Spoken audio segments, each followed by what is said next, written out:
16 বছর পর আবারও বিশ্বকাপের ট্রফি উঠল স্পেনের হাতে। ফাইনালে যেন খুঁজেই পাওয়া গেল না আর্জেন্টিনাকে।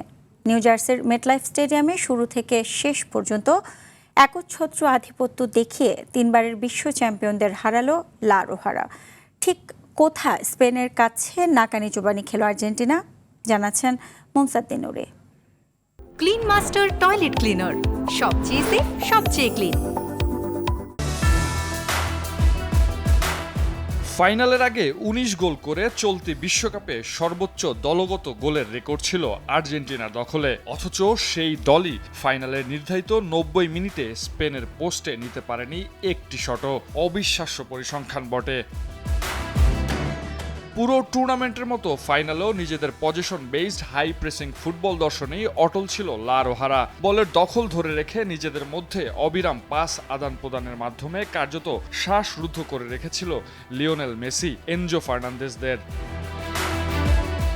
ফুটবলে বলা হয় যে দল মাঝমাঠ নিয়ন্ত্রণ করে, ম্যাচের টেম্পো নিয়ন্ত্রণ করে তারাই। ফাইনালেও ঘটেছে ঠিক সেটাই। শুরু থেকেই নিজেদের ছন্দে খেলেছে স্পেন, আর আর্জেন্টিনাকে শুধু ছুটতে হয়েছে বলের পেছনে। গোটা ম্যাচ জুড়ে স্পেনকে তাড়া করেও মাঝমাঠের দখল নিতে পারেনি স্কালোনির দল।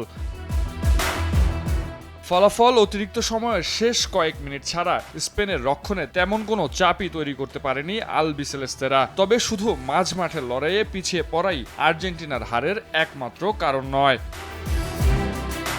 প্রথমার্ধের শেষ দিকে চোট পেয়ে মাঠ ছাড়েন সেন্টার ব্যাক লিসান্দ্রো মার্টিনেজ। তার জায়গায় ৩৮ বছর বয়সী নিকোলাস ওতামেন্ডিকে মাঠে নামাতে বাধ্য হন স্কালোনি। রক্ষণ থেকে বিল্ড আপ করার ক্ষেত্রে স্পষ্ট হয়ে ওঠে লিসান্দ্রোর অভাব, আর তাতেই নষ্ট হয় আর্জেন্টিনার ডিফেন্সিভ ব্যালেন্স।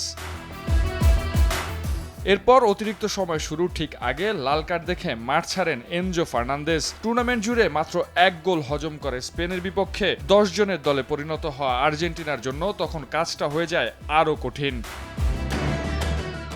শেষ পর্যন্ত ভুলে যাওয়ার মতো এক পারফরমেন্সে টানা দ্বিতীয়বার বিশ্বকাপ জয়ের স্বপ্ন অধরাই থেকে গেল লিওনেল মেসি ও আর্জেন্টিনার। আর ১৬ বছরের অপেক্ষা শেষে আবারও বিশ্ব চ্যাম্পিয়নের মুকুট উঠল স্পেনের মাথায়।